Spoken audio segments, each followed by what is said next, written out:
Yeah. Welcome back to another episode of the WazzyCircus Radio, the show where I sit down with the most amazing people that I've met on the planet Earth, period. Yo, our toast to life today is Basil Hayden. It's a Kentucky straight bourbon whiskey. It's pretty good. To know bourbon is Booker did. I guess Booker made it. It's to love it. And to love it is to share it. With Basil Hayden, I'm not doing this. I'm not doing that for you guys. It's pretty good, though. My guest today is the United States Naval, let me do this again, is a United States Navy Surface War Officer and Federal Executive Fellow at the Clements Center for National Security at the University of Texas at Austin, which means he's probably going to get in trouble for hanging out with me. I mean, I've done far worse. I'm sure. Commander Michael Knickerbocker. What's up, Waz? Man, what up, Mike? Hey, dude, so much fun. I don't even know where to start. But you can't say you almost got your head chopped off by a helicopter blade and expect me to, I can't move on. You can't just say stuff like that. How did you, what helicopter? Which one was it? I couldn't tell you which one. It was a SH-60 Bravo, which is a class that we really don't use in the Navy anymore. Okay. We were doing vertical replenishment while alongside Neuler. So we were in the Western Pacific. Vertical replenishment, you were refueling. I'll explain it all. Thank you, sir. So we were alongside Neuler. It's about 35 miles an hour hooking up to an oil tanker. So we had two stations hooked up. I was a flight deck safety officer, so I was back on the flight deck of a destroyer, the USS Decatur at the time. And we were taking mail, personnel, and parts on the back. It was a nice calm day, about 2-foot seas, nothing big, but there was a rogue wave. And it came in, it was probably about 14 feet at its crest, maybe 16 feet, and crushed our flight deck nets on the starboard side. That's the right side for you land lovers. And popped them like pop cans, came about just below knee height, knocked me and my flight deck crew off, and we had just removed the chocks and chains off of the helicopter, so it was just sitting not on anything. So the helicopter actually got physically pushed, and when they're just sitting there spinning, the blades droop. Right. So you're supposed to stay out of the rotor arc. Because we were knocked down, sliding around, I had two guys go off the other side, get caught by the nets. I started sliding. The helicopter took up the throttle on the collective.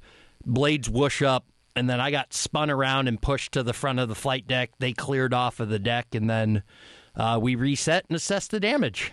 Holy shit. How tall is the destroyer from the surface? 14 and a half feet on the flight deck. So that wave was 14, 15. Yeah, 14 to 16 feet. Holy shit.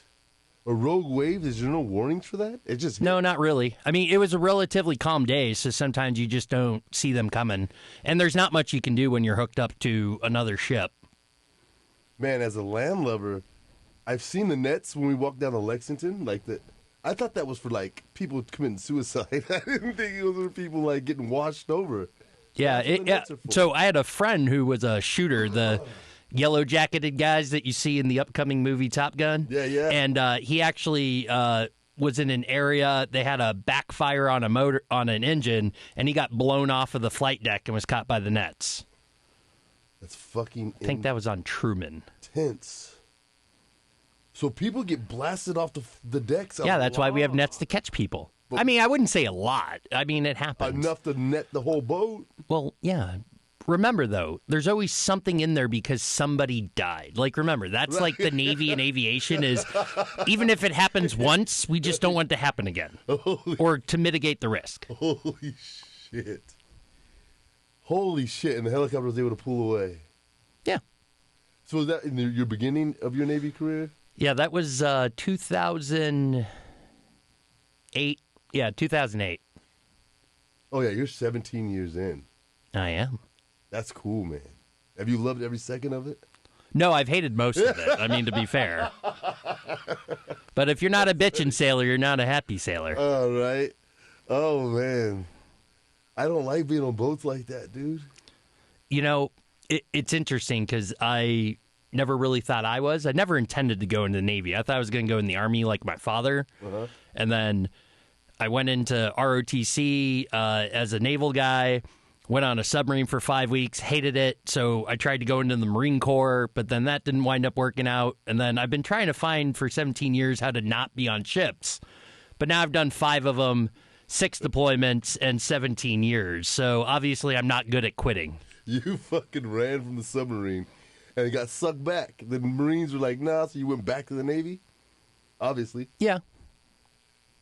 So you did submarine in ROTC? Yep. You do training cruises in the summer. So between my sophomore and junior year, I rode on the USS Springfield out of Groton, Connecticut, rode her over to Rota, Spain. So about 5 weeks underway, playing around under the Atlantic. No fucking way. As a kid in high school. No, I was in college, not JROTC. Okay, that's what I was like, holy No. fuck, that's dope. No, JROTC's silly. That's pretend really? military. Oh, come on. Doesn't it give the guys a leg up? No. It's just for fun? It's just for nothing? They look like dorks for no fucking I mean, I reason? couldn't tell you the difference between a JROTC and non-JROTC because you basically have to teach them to forget everything they ever taught. But So our kids are not going to JROTC. I mean, they can. Well, I have a kid that wants to go to USAFA his junior year, the Air Force Academy. I was able to see the Air Force Academy out of my bedroom window when I was in 3rd grade. Really? That's where you grew up, huh? I lived at, well, I wouldn't say I grew up there, but between 3rd and 4th grade, I lived in Colorado Springs at Fort Carson, and I could see the Air Force Academy. It's actually where I wanted to go. I wanted to be a pilot. To be military, period. What happened? I have bad eyes. Do you really? Yeah, you sneeze when you look at the sun. He sneezes if he sees the sun. Have you ever heard of that? It's called photovoltaic sneezing. Photosynthetic sneezing. Fuck Voltaic would mean that I retain a charge. I'm not Scott Summers here. All right, what is it? Photosynthetic sneezing. Holy shit, that's real. Did you know that? Yeah, Google it. If the light hits his eyes, he sneezes. And it's like 7 times in a row, like I'm some sort of cat. That's what I call him. I said, you're like a cat, dude. That's fucking cool. You're like one of the smartest guys I've ever met, so I would trade. You must not know a lot of people then. I don't. I really don't. It's a small circle. I mean, I'm smart. You just have to follow it up with an A and a double S. Very good. Ta-da, pow. Hey, the third camera. Can we get the top? No? Okay. Right on. So, we started talking. Hold on. Let's go back. So you went to the Air Force and they told you your eyes were bad? Oh, no. I mean, as soon as I got glasses when I was 8, I cried because I knew I could never be a pilot. Because things like PRK and LASIK weren't even in existence back then. Have you done it since? I've had LASIK, yes. And is it everything? I mean, my eyes were good for 8 years, but about 2 years ago, I had to start wearing glasses again. Again, really? I mean, without them, I'm still 20/25. I don't know what that means. So it's like $100. 20/20 vision's really, really good. 20/25's not too bad, but okay. I wear my glasses. Right on. Because I need them to read and drive. I had a buddy that was going to be a pilot, and since he's colorblind, he failed out, and they just won't. That's just you can't do a lot of jobs in the military if you're colorblind. Why? Because colors matter when you're trying to push buttons. Yeah, I guess so, huh? Ain't that a bitch? I had a guy who wanted to be in explosive ordnance disposal, and it's not good to be colorblind if you're trying to cut the red wire. Oh, yeah, I guess not. Oh, that's fucked up if you think about it. I haven't thought about all this. I guess the military's thought of everything. Well, even like as a surface warfare officer, because you have red and green lights, port and starboard running lights on ships. Yeah, exactly. Know what side you're looking at, so you can't be colorblind. Is it just, I thought it was just red. Is red and green, you can't differentiate between red and green? I mean, some people. Depends. Right. There's a lot of different colorblindness. I'm not afflicted by colorblindness, so right. I'm not going to speak those who are. So, 17 years is a lot of time. So you've had a lot of posts. How many deployments have you had? 6 or 7. Really? Have you ever been in active cannon firing on a boat, like active warfare? No. Missile launchings? No. The U.S. has not been in a major naval conflict. I mean... Okay. Well, we don't know. I mean, we've launched a couple... Like, I've had friends on ships that have launched... Tomahawk missiles in the different countries. Yeah, right? Actually into Syria. Yeah. And then there was the USS Mason that got shot at in the Red Sea from the Houthi rebels, and they actually engaged and defeated those missiles. Oh, they defeated the missiles? Yeah, Tomahawks? they shot missiles that blew up the other missiles. They're all walking around with all the chest candy to show that they're real warriors. Okay, well, we defeated their missiles. Yeah.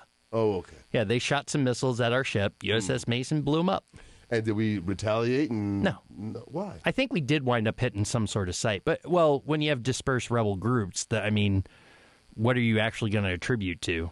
Right. Also, is an $800,000 warhead worth peppering them when they're shooting a bunch of 70s-era Soviet stuff that we can smack down pretty easily?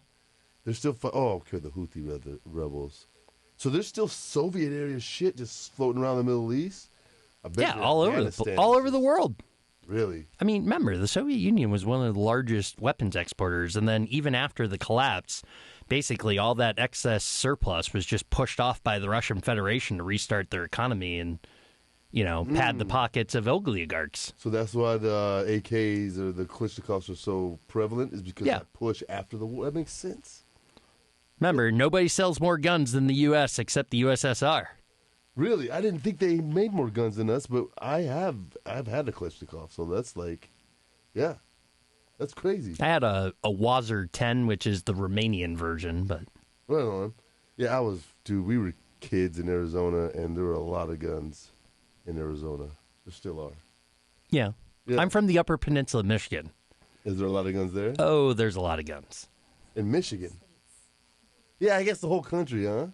Well, no, it is the United States. We're pretty gun happy. New York, you can't have guns. There's other places you can't have guns. They won't let people. There's limitations. There's actually, if you ever like traveling and you have firearms, you need to look up this book on Amazon called "The Firearm Laws of the 50 States." It's written by a lawyer. He updates it every year, and it's amazing. Awesome. Because there's a few states that are what are called no pass-through states. Mm-hmm. Basically, you can't even drive across the state. A lot of states don't matter if it's locked up separate from the ammo. You can transit through. Right. And then there's only 2 states in the union that don't allow any form of concealed carry. So, which states are those, Hawaii and Illinois. That's because Chicago. That's because Chicago ruined everything. Yeah. But the state of Pennsylvania has it right. Okay. Because they have firearm laws for Pennsylvania and then firearm laws for Philadelphia. And they're separate. Oh, it should have been like that for Chicago. Yeah, and it should be like that in Michigan, too. People of Illinois, 2 hours south of the city, they don't get... Oh, there's some real rednecks in southern Illinois on the banks of Mississippi. Yeah, I'm sure. They got their guns. You should just leave them alone. I know. I'm from way up north. When I tell people I'm a redneck, they're like, there's no rednecks up north. And I was like, hey, man, we're the Alabama of Canada. Where? The Upper Peninsula of Michigan. Okay. North of the Mitten. No, okay. The other, okay, now I'm putting the fox-looking thing. It looks like a fox to me. It's like a fox shoal. It always has to me. It's weird. It looks like a fox shoal. Okay, I can see that. It looks like an old lady about to go out. Yeah, and you've got Lake Superior, which looks like a wolf head. I can buy it. There we go. That's cool. Isn't that where the Klan was started? No. Yes, it was. It's in the Mitten in Michigan. I don't know. I am not an expert on the Ku Klux Klan at all. Weren't you? Tell us your Cobra. I'm just kidding. Let's get the hate mail. Yeah, let's fast forward. You're trying to update the military in a fucking amazing way. It's the electrification of the military. They've said it's wokeism in the military. There's all kinds of things we can cover, and I want to get there. And I'd hate to fast forward, but your focus on a lot of your articles was on just resupply and technical stuff. Why not the actual attack and getting troops out of harm's way? Or are you writing these articles like that because it's easier to sell that before you go with the attacking and the fighting? Well, so there's a lot of people that focus on lethality. The ability to put warheads on foreheads, to generalize it. And so as foreheads of robots? No, warheads on foreheads. Shooting missiles at people. Oh, okay.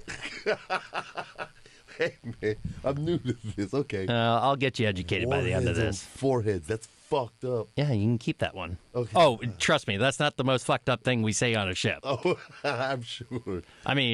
Gosh, because look, without all the death and dying and killing, this is like the cutting edge of technology, and this breeds civilian. It's what we get. It's where we get all our technology is from the military. Back in the day, yes. So, one of the things I've been trying to focus on is it used to be like defense research because it was so hard for people to get their hands on technology, strong enough computers, and all the funding to do major research.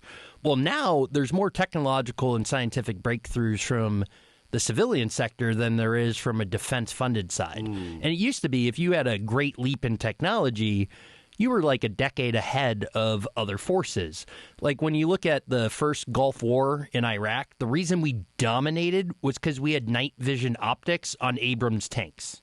Okay. Well, that is now standard kit around the world. Okay. And now when you see technological breakthrough, I mean, think like how quickly is your new cell phone or new computer obsolete nowadays? Right. I mean, a technological advantage maybe lasts days, weeks, months at tops. It's not a years-long advantage like it used to be. When did that happen? Because you saw it happen from when it was the defense contractors created. I'd say, as we got into stronger computing in the mid to late 2000s, as we started seeing the emergence of smartphones and everything and microprocessors and all that. I mean, I'm not an engineer and I'm not that smart.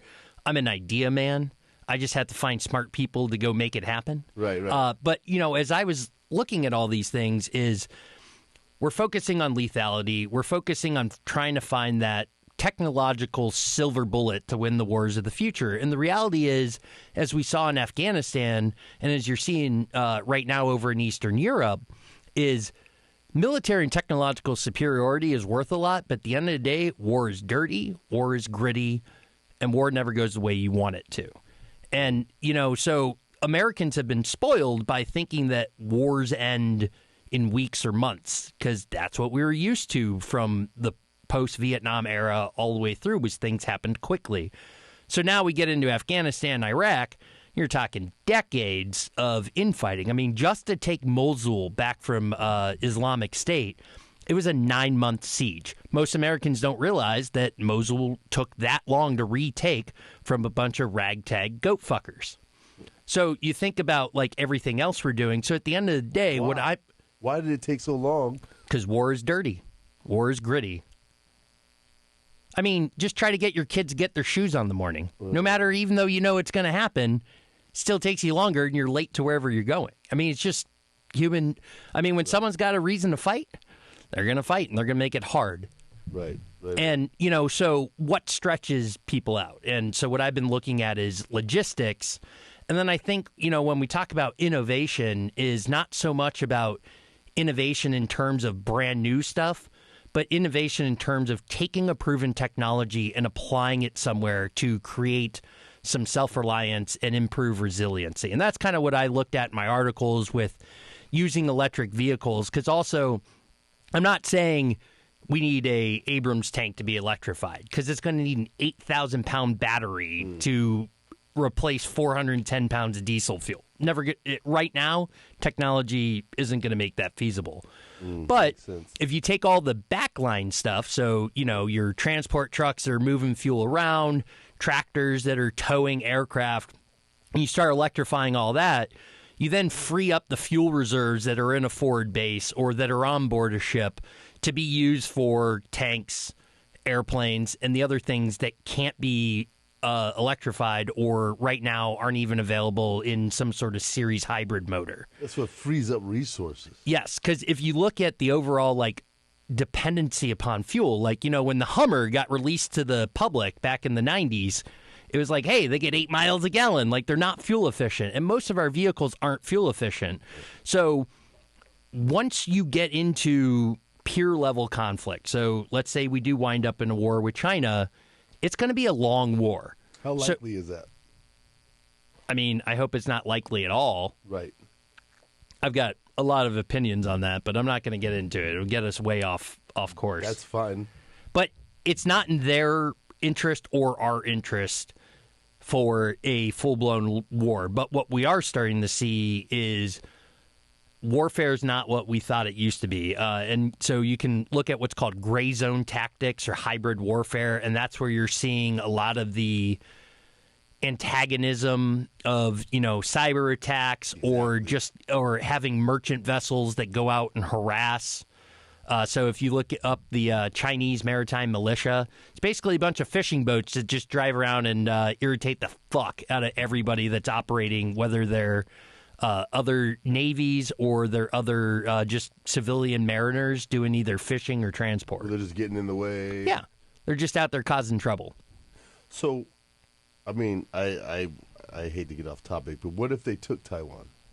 What if they made a move on Taiwan? Would that pull us in, or would we just watch them like we're watching the Ukraine. Eastern European theater? Well, they're very different circumstances, even though they may seem similar. It does seem similar. Now, we just like the Ukraine, we don't have a straight-up treaty with Taiwan to go protect them, but I do feel that if China were to make that move, I think that the U.S. might get involved, because the other thing is we know that there's some other willing participants. Like Japan has said they would come to the defense of Taiwan, but also, you know, what are the things that make Taiwan valuable? Taiwan is the single largest producer of semiconductors in the world. And so the technology coming out of there, which we are highly reliant upon in the United States and, you know, globally, yeah. You know, look at the chip shortage with auto manufacturing, is Taiwan's a big piece of that. So if China were to take Taiwan, they then are going to take away what is a national security interest item in supply chain for semiconductors. So, and the knowledge of the manufacturing, maybe they can, I mean, they take over proprietorship. yes. So, I mean, there's a lot of reasons to have not just the United States, but other countries that are a little more apprehensive of that. We'll see how it plays out. I mean, China, you could say, is belligerent, but they're not stupid. Like, I think Xi Jinping, for whatever criticisms we can have of him, he's got a game plan. But, you know, sometimes... Game plan? He's beefing up. He knows. He's building an aircraft carrier. Is there aircraft carrier superior to our class of carriers we have now? No.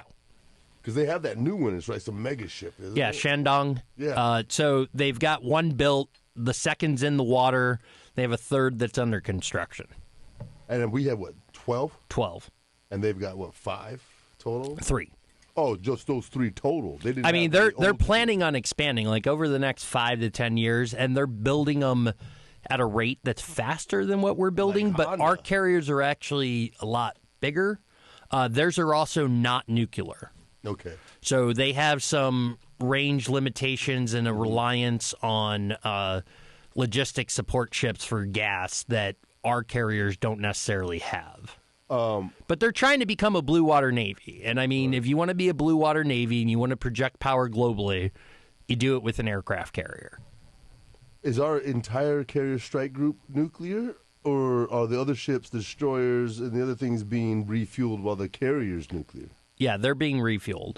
Okay, so just So the way back in the carriers. 80s, we had nuclear-powered cruisers, but we got rid of all the CGNs. Why? Because they were too expensive to maintain. Okay. I mean, not enough bang for the buck. Right. Putin has, what, 3? No, Carriers? they only have one aircraft carrier in Russia, the Kuznetsov. That big smoke billowing Yeah. thing? I got to see it in person from about 1,000 yards away in late 2013, early 2014, the Eastern Mediterranean. I was actually on the USS Ramage, and we were the first ship on station after the August 2013 chemical weapons attack in the suburb of Damascus in Syria. Okay, yeah. So that whole what led to Assad Syria losing its chemical weapons, or Right. allegedly. I was I was sitting there off the coast for 54 days, just kind of watching the situation. We had missiles spun up, waiting to shoot. It was interesting. That's fuck. So that was the closest I came to war. Holy shit, that is war.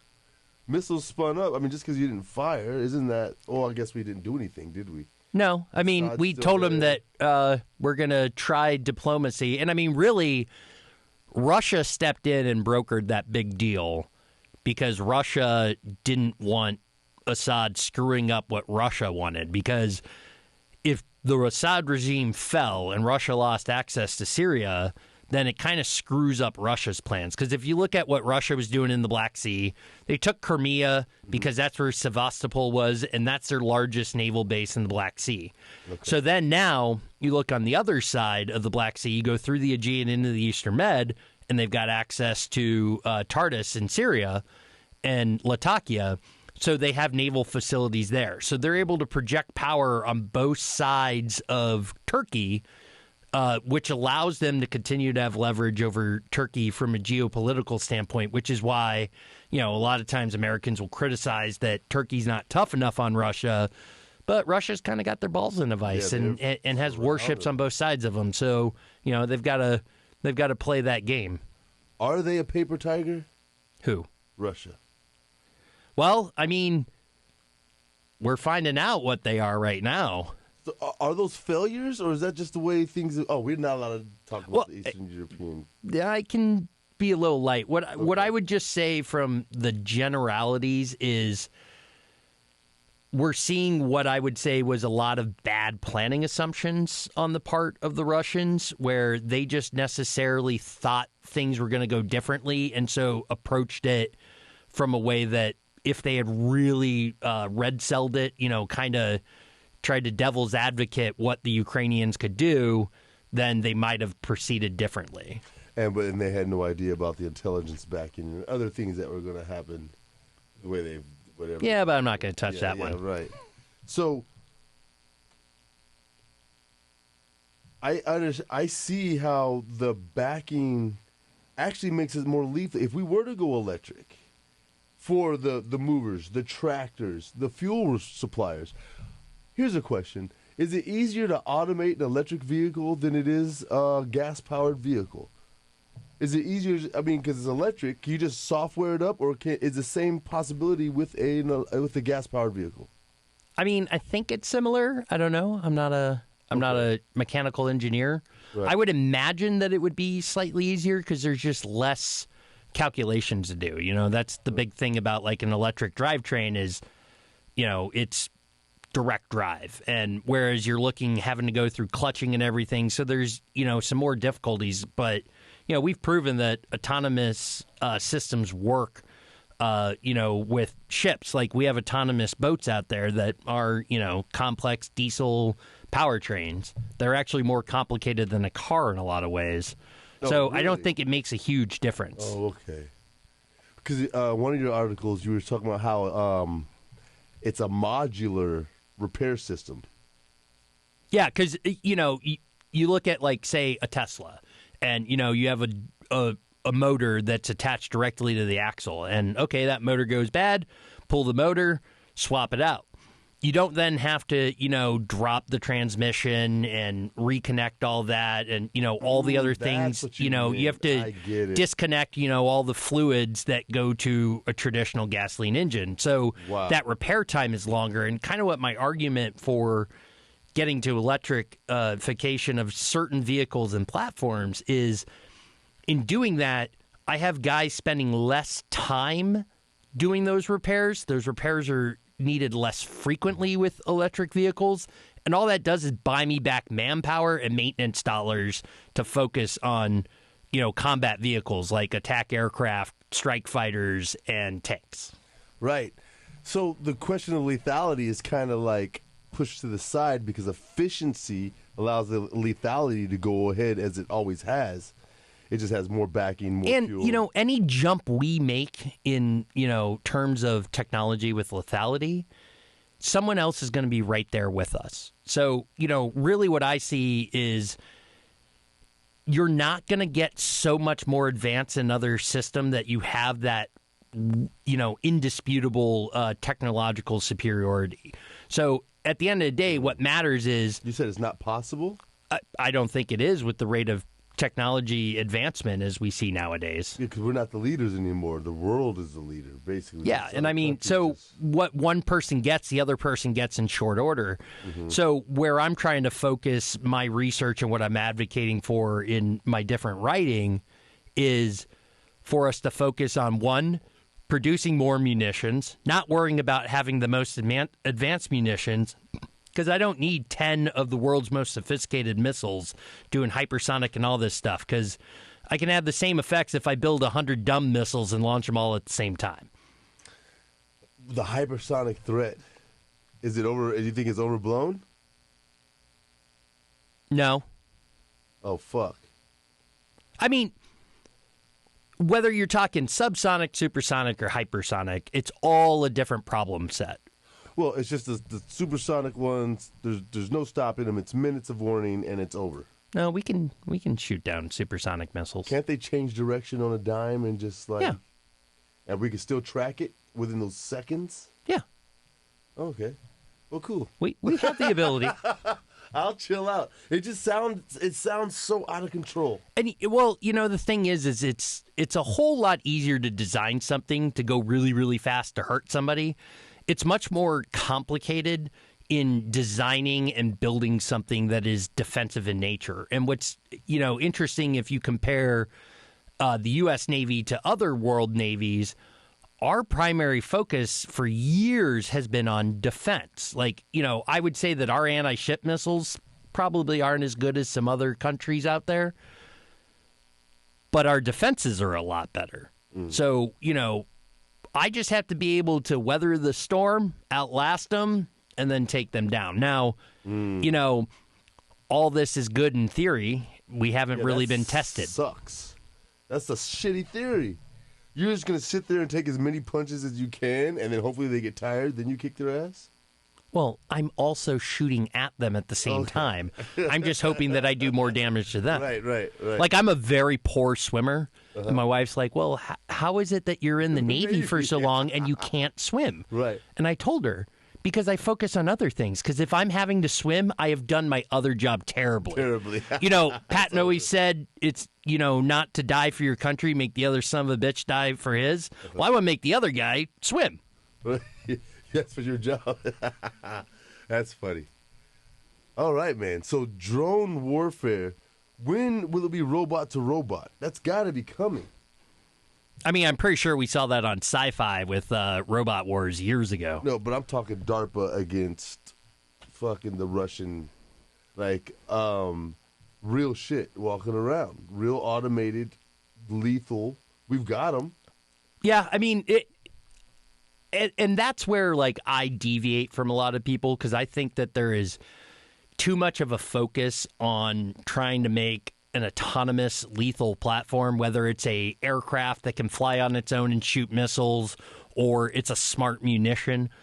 I personally feel that where we really need to do, at least as the United States, until we prove concepts, is focus on building something that's really good at one thing.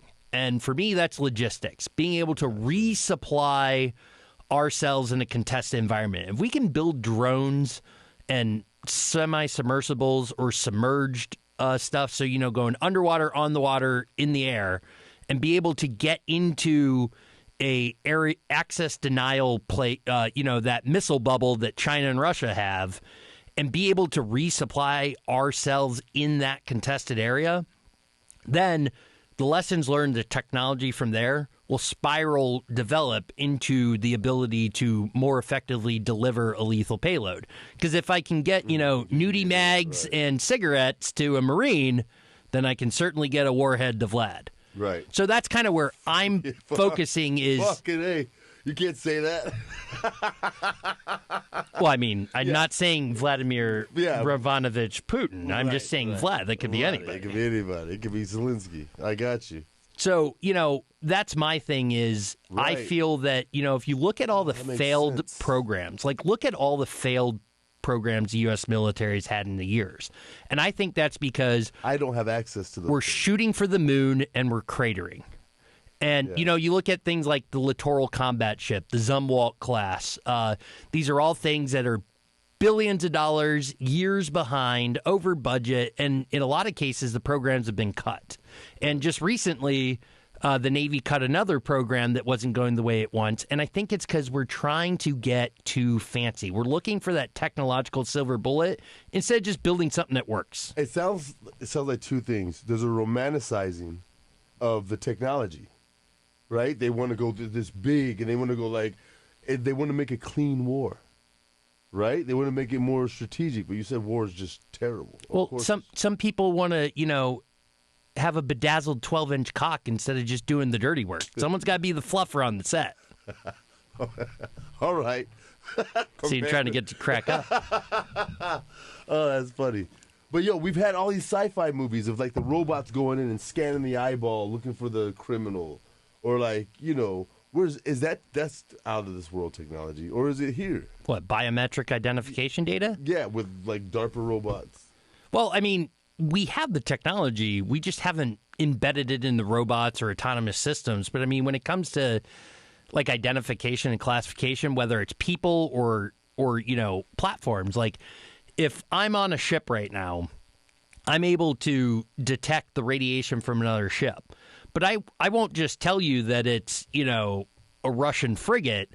I can tell you that is the Russian frigate Waz, and that that radar is probably this old because I'm seeing these frequencies. Like, we're able to do fingerprinting where it's not just saying what class of ship it is. Like, we know, like, which ship it is. And we've had that technology for a long time. That's something that's pretty common and frequent. And then you look at things like biometric data. That's something that we weren't as advanced in. But in the global war on terrorism, in doing a lot of things and trying to identify people, we really made advances in that technology, and it's a lot of it you're able to get kind of uploaded rapidly. And I mean, as we see advances in cloud computing and machine learning and all that stuff, we're just going to see all that stuff taken, because it's not that you have to do it better, because you wind up being better when you can do it faster. And that's really where we're getting to, is a point of having the connectivity and the computing speed to be able to do these things in real time. Whereas before, you're looking at hours, maybe days to get some stuff back, and there's a lot of human in the loop. Right. And you're just starting to see now where instead of a person having to go through and compare it to a database or manually upload it into a program, you're just starting to see a lot of those linkages just being completely computerized. So what does that mean for the future of the Navy? Is it just going to be a giant brain? Global police state? I don't know. Oh, no, don't say that. Like, you didn't even fucking flinch. All right. I mean, I read 1984. We all have. It's fucked We should up. write a new book, 2022. Don't say that. How safe are we as a country? Like, the mainland safe? Tyranny of distance, man. We got that. I mean, we are so far removed from other theaters. I mean, we are. That's kept us so safe. So if you want to, understand something, like, go and take an image of the United States and then superimpose it over the Western Pacific with, Washington against China, and then see how far out it goes, and it's really not that far. So, like, the Western Pacific is a huge, wide ocean. Right. Which makes it hard for us going the other way, but it's also really hard for people coming our way, which is why the United States, since its inception, has been, in the position we're in. Now, insulated. Where I think that we're losing is the focus as an American people, and I don't just say this as a naval officer and therefore a navalist, is we are an island nation, whether or not we understand that, because we are so far removed from everything, and there's not a lot of terrestrial routes to our land. So for people to come to us, or for us really to be able to project out in the world, we have to do it through a maritime presence. And when you look at the decline of American shipbuilding in the merchant sector, and then you look at a lot of the problems we're having with shipbuilding and maintenance in the Navy, it's because Americans can't see past the end of their nose or the next election cycle, or, past the next meme that they're going to receive. And we really need to understand that we are a maritime state. And that is how our country was founded, for better or worse. You said earlier it was a free market country, though. If the free market isn't demanding more American ships, what do you do about that without subsidizing shipbuilding? Well, it's because we've outsourced everything. So why don't we? Okay, so we got to recognize that. Oh, this is what you're fighting for, to bring it back. Yeah, and I mean, and that's why, like, there's things like the Jones Act of 1918 that a lot of people want to argue over whether it should stay in place, whether it should go away. A lot of people attribute... What is the Jones Act? So the Jones Act... How are you doing on whiskey? Oh, I'm good. Okay. This is going to be my only one. Right on. All right, Jones Act. And when I was a younger sailor, I could drink to the foam. Not so much nowadays. To the foam? Yeah. What does that mean? Have you ever heard the Navy hymn? Dude, only hymn I know is him, fuck him. Anchors Aweigh. Anchors Aweigh. All right, we're going to have to look up Anchors Aweigh. You're going to have to listen to it. That should have been your homework assignment. My homework was fucking automated. But yeah, one of the lines is drink to the foam. And I mean, sailors are known for drinking.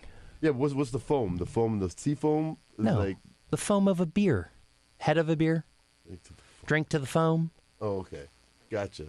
All right, keep up with me here. Yeah, man. I'm drinking whiskey. I mean, this is the education of Waz here, ladies and gentlemen. The education of Waz. Do you guys really put salt in your coffee? No. That's not real? Ain't that a bitch? I mean, coffee's bitter enough on a ship. Dude, Jag. I think it was on Jag. Isn't Jag Navy? Yeah, Harmon Rab. Yeah, Rab. My first name's Rab. Oh, yeah? Yeah, Rab Nawaz. So I've always loved Rab, and they put salt in their coffee in the Navy. Whatever, that's a fucking... Well, do you know why it's called a cup of Joe? Fuck, why? Because I forget his last name, but there was a Secretary of the Navy. His first name was Joe. And he was the Secretary of the Navy that removed grog rations and therefore alcohol from U.S. naval ships, like back around Civil War time. Mm-hmm. And so as a replacement, they put coffee on ships. So it's kind of a fuck you. That's why we started calling it a cup of Joe. Oh, wow. Because it replaced our rum. That's fucking nuts. You know they used to stop wars to trade coffee back in the day? Yeah. But I guess sailors need rum. Do you have rum on your ships now? No. There's no alcohol on U.S. ships. We're like the only Navy. I'm not saying I haven't gotten drunk on ships belonging to other countries' Navy. Do navies hang out? Navies Yeah. hang out and shit? Absolutely. So, like, I did a multinational exercise, and we were in Port Cyprus, and we were working with the Greek ship. And so after the planning conference was done, I went back with the Greek assistant operations officer. We went to his wardroom, and we got hammered on a bunch of Rocky. What's Rocky? It's like basically like the Greek version of Everclear. Oh, fuck. Yeah. Yeah, no. When you go to like a Greek restaurant, like they always bring you like Rocky. Sometimes they put some honey and stuff in it. Really? No. I don't know. It's pure gasoline. Oh my god, that's crazy. What's the coolest country you've done stuff with? Like some guys you remember, like those guys were fucking cool. So we did a ship boarding team, and we were working with Greek Special Forces, and those dudes are pretty solid. I've done some work with the Royal Marines. They're a class organization. There's a lot of really good Western navies, but I've also I used to do a lot of liaison officer stuff. So I was stationed out in Japan for a good portion of the early part of my career. I was there for a little over 3 years. And so I rode for a week on an Indian ship, on a South Korean ship, and on a Japanese ship. Ugh. And I've done some other cross-training with Cambodia, the Philippines, Singapore. So I've operated, I think, with about 17 different navies. And, wow. They all bring a lot of differences and nuances to them, but I would say like watching Greek Special Forces work, they were pretty cool, and Royal Marines are always a good time. Royal Marines are right on the British Navy, right? Yep. That's crazy, man. How many countries have you been to? Have you kept track? Oh God. Do you get to hang out at all, or is it always just? So that's one of the nice things about the Navy is you go and you make port calls, especially when you're on smaller ships. You can get into a lot of things, and so. You're there for 2 or 3 days because the other thing is that's all part of being a ship is you are floating diplomacy. So, you go in as an officer, a lot of times we would support things. So in 2006, my ship, the USS Gary, went into Cambodia, Sihanoukville. That was the first State Department supported visit of a U.S. military asset since the Khmer Rouge went into power under Pol Pot. So It was a big deal. And we were involved with the State Department. We had representatives from 30 militaries, including ministers of defense from Cambodia and Laos and Vietnam that were on board for a flight deck reception. So, that was really cool, getting to go into Cambodia. And we were there for, I think 5 days. Wow. So we did that big event with the State Department, and then we did some firefighting training with their Navy. What's our history with Cambodia? I don't know right off the bat. It's pre-Vietnam or that same era? Well, so I can't remember all the details, but do you know like, who Pol Pot is? No.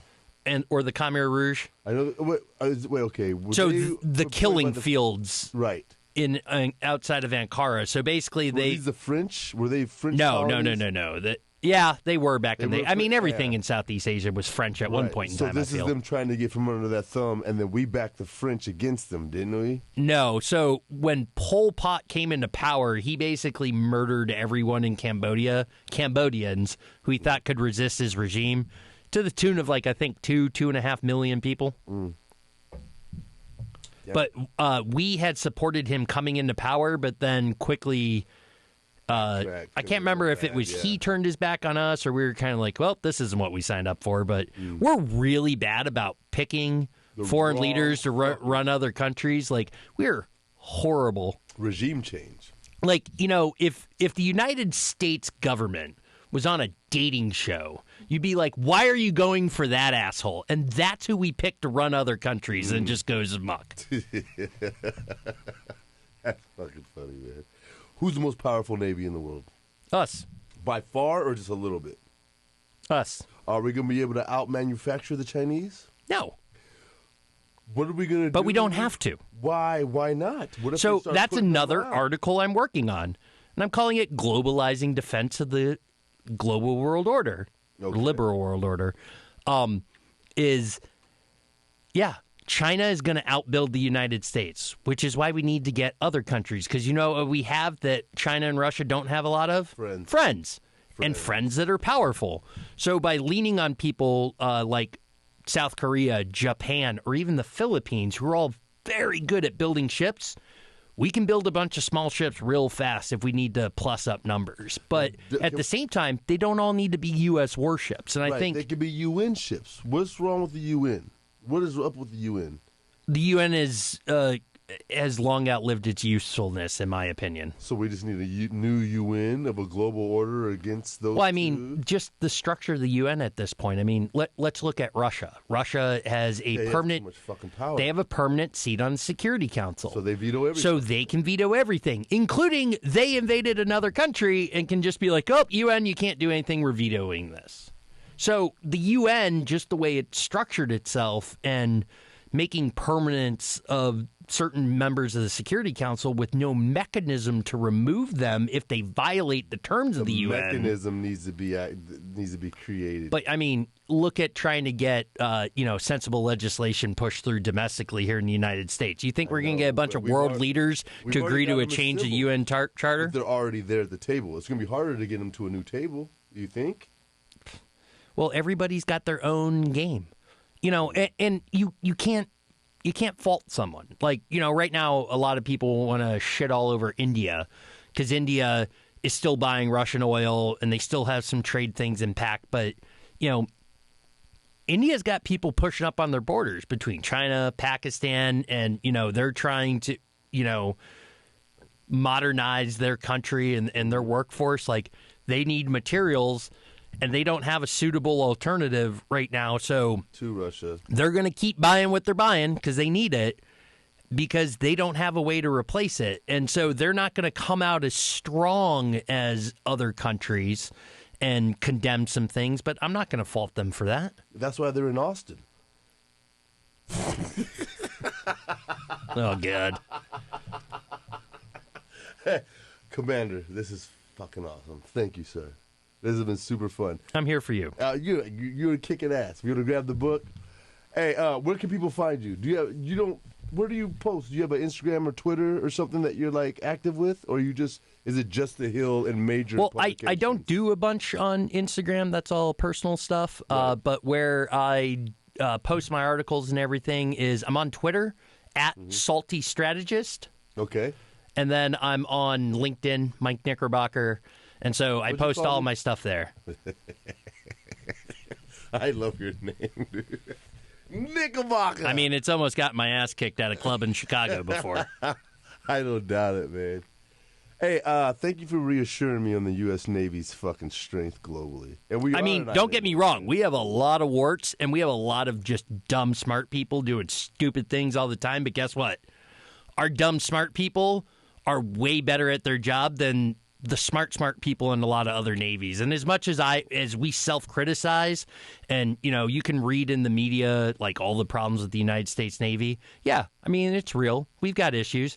But we are still so much better at what we do than anyone else in the world. Biggest polluter on the planet as of carbon emissions and fuel consumption, is that right? Probably. Yeah, it's fucking crazy. That's why this was, I've heard that argument, and if we could remove that through electrifying. Oh, but before you go there, refueling these vehicles, where you're gonna have like solar cell stations. How do you plan to support the power needed to back up all these vehicles? I'm sorry. So if we're looking at like tow tractors and some ground support equipment on an aircraft carrier, well, we have a nuclear power, hot rock making steam. And so we have all the electrical power we would need. Now, shit. When you look at like a forward operating base, so go look at Afghanistan or go look almost anywhere else. You even look at some of our more permanent stations around the world. We generate our own electricity. We don't rely on foreign grids. So we're taking power anyway. And, like any good military, you over-engineer things. So if I need, let's just make up numbers, and I need 100 kilowatts, well, I'm going to have at least 150 to 200 kilowatt capacity because I want to have, 1.5 to 2 times my actual need. So if you look at a forward operating base and even just having support vehicles that are electric, there's going to be available power from the, support equipment that we have installed in the base anyway. And that is fuel power generators. Yeah. What role can solar play, or is it too weak at the point? I mean, it could. I just, the thing is moving that extra material and everything, I don't think you gain an advantage. Because, again, the reason I said, I used the title that it's a necessary awakening for electric technology in the military, not wokeness, is because, honestly, I'm not out there to be an environmentalist. I'm trying to more efficiently use the resources that I already have in place so that I can be more effective at doing the gritty stuff and defeating my enemy. I'm not out there to reduce carbon emissions and reduce fuel consumption. I'm out there to realize that those things are in limited supply. So how can I be more efficient with what I have so that I can fight harder for longer?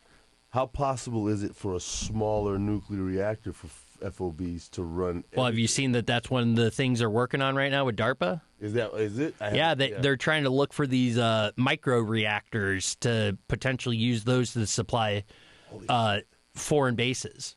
Yeah, and making them portable and deployable. So that would be interesting to see where they get with all that. But when it comes to refueling something over, like people say, oh, you can't take a gas can. Well, actually, the technology is starting to become there where there is portable electric power, like batteries, suitcases. I think one of them is Spark Charge. You can go Google it. Just Google electric jerry can, and you'll see there are companies out there that are starting to make this capacity. And one of the things I've been talking about, autonomous logistics, is that's awesome. If I make a UAV that's got a battery with DC fast charging, and I can fly it out and recharge an electric Hummer in 20 to 25 minutes, obviously not in a hot contact situation, but just period. But, the thing is there's things out there. Like the argument's like, oh, for all the charging stations in downtown Mogadishu, well, I don't need Mogadishu. If I was fighting a war right now with the U.S. military in Los Angeles, I wouldn't be using the California power grid. I'd be using my own power anyway. So we're going to bring it with us. Right. We just have to find ways to make that storage capacity more portable. And as we're seeing advances in battery technology and, people can get batteries hooked onto their house to store an entire, be able to operate 3 to 5 days, an entire house. Right. Why can't I find a way to take that same storage battery, slap it on the bottom of an autonomous vehicle, and roll it all out into a battlefield? And that, or even autonomously run an entire aircraft carrier. Like, you would need to any extra fuel if you're just running everything. Could the nuclear reactor support a bunch of autonomous tractors and? Yes, absolutely. It's that power. It's that good. Oh yeah. Oh, good. Well, there's sick amounts of power in our, So especially our newer on? reactors. What are they waiting on? How is that not a no-brainer? How is that not like just the easiest thought ever? Well, you got to get the technology to work the right way. I've been on a lot of smart ships, and a lot of that smart stuff just doesn't work necessarily. Like, it'll work in a building and in a lab. Okay. You go wrap it in 100 tons of steel and put it in a saltwater environment that's trying to destroy everything it touches. Things don't work the same way. Gotcha. Commander Knickerbocker, thank you, sir. What's the name of your story, buddy? All right, so this is something that I have said throughout my life and especially my career, so the title stood out to me. Seemed like a good idea at the time. That's often answered my wife when she just asked me why. What the fuck, Mike? So it began as a normal event at the DZ, but by the end it had become Instibwididwig moment. No shit, there I was, thought I was going to die moment. Okay, that's where no this all shit, comes there in, I see? was, thought I was gonna After trying to make you look stupid over the course of this podcast, I can't figure out an acronym. There you go. And I'm in the business of acronyms and jargon. One of our better pilots, Jim Flying W. Wilkins, was goofing around before he landed, so Jerry Ryan and I decided to challenge him by holding a wind streamer stretched between us. And you remember those things? We wanted to see if he would swoop and cut it with the propeller. He saw us and took the challenge. Then he was about 200 feet away. I started to have second thoughts. Those yellow streamers were only about 12 to 15 feet long, and that C-182, or was it a 206, started looking really big. Jim never wavered. He flew right at it and cut it just fine. The prop did not bother me so much, but I forgot the wheels stuck out pretty far. That got my attention about 0.03 seconds before Jim cut the streamer. It's amazing how short your life seems as it flashes before your eyes when you are young and dumb. From Tim Long. Yeah, Tim Long was one of the guys that put the book together. Commander, thank you very much. Well, thank you, Waz, for having me. Hey, you've given my guests a lot to think about. I mean... Or get about halfway through this and be like, I don't know what this is. No, Next one, let's hear the guy talk about ghosts. He listened to Bubba. That was a good show, huh? I know. That was fucking haunted. Did you guys know that? No, because when I daydream autonomy and drones and electric warfare, it's always the fighting, but the more efficient way is to do the backup. And that's just super intelligent. It takes guys like you, man. So what I would say, though, is I'm not doing any of this in an official capacity. And that's the thing that, like, a lot of my friends and family don't wrap their head around is right now I'm doing a lot of independent research because I have the academic freedom to think of other things and propose them. And I'm doing that by writing op-eds and commentaries for different outlets. And so what I'm doing is not necessarily through official channels or directly involved program with my job, but I'm putting stuff out into the public forum to support discussions or to start what I think are necessary discussions. And that's something that I have found extremely gratifying because I feel that I'm having an impact that I wouldn't otherwise. And so I encourage people, if you really feel serious about something, it doesn't have to be the military, is where are you reading your news? What's their submission policy? And just go out and write. 4 months ago, I had 13 rejections and couldn't get anything published and honestly thought I wasn't cut out for this. And then in the last 5 weeks, I've been published 4 times, including 2 nationwide large-scale publications. And it's just a matter of going through the process, believing in yourself, and then just doing your research, backing it up with good thought, and getting it out into the world. And if one person rejects you, so my article in The Hill that was kind of like my big break was rejected by a different publication. I sent it to the Washington Post on Monday. They said, thank you, doesn't fit with what we're doing. And so I didn't change it. I didn't waver. I just went and submitted to someone else because I believed in the piece. Mm-hmm. And it got published within 24 hours. So I know, it was mind-blowing. I know people have been trying for a long time to get into The Hill and were like, what? You got in there in one day? Yeah. And I wrote the article on the previous Friday and was published on Wednesday. Well, good for you, man. No, it's a different take. It's the smarter take at this. It's the less, like I was saying, romantic. Man, what role does Tesla have in any of this? Do you know? Does Elon have any? I know. I would love to have coffee with him sometime and talk about it. I know there was a while ago a tactical vehicle from Tesla. Canoe, who's up in Justin, Texas. They just got a contract my boy, Canoe. I don't know who the fuck that is. Canoo, Canoe. Okay. They're an electric vehicle company, kind of silly looking, different looking, but they actually just scored the contract to build an all-electric Mars rover for the upcoming manned mission to the moon. Texas company. Not Mars rover, Moon rover. Moon rover. We have a buddy that's working on the Artemis project at NASA. He's ex-Air Force intelligence. And Jimmy is going to be on the show soon. I'll have to listen to it. We got to get out of here. Yo, WazzyCircus Radio, check us out. We got a big move coming soon. Check out the suits. Check out the website. We got trips coming up. I'm still going to pull Cozumel off. God damn it this year. If not, fuck next year. We're still doing Costa Rica. I don't know what's going on, man. Made some jumps with Cecily today. She just got back from a camp in El Paso. She's head down now. Adrian's head down. Shit's going down. Y'all need to learn how to fly. Hit me up, WazzyCircus.com. Baby. Thanks, Mike. That was my pleasure. Give me some, baby. Yeah.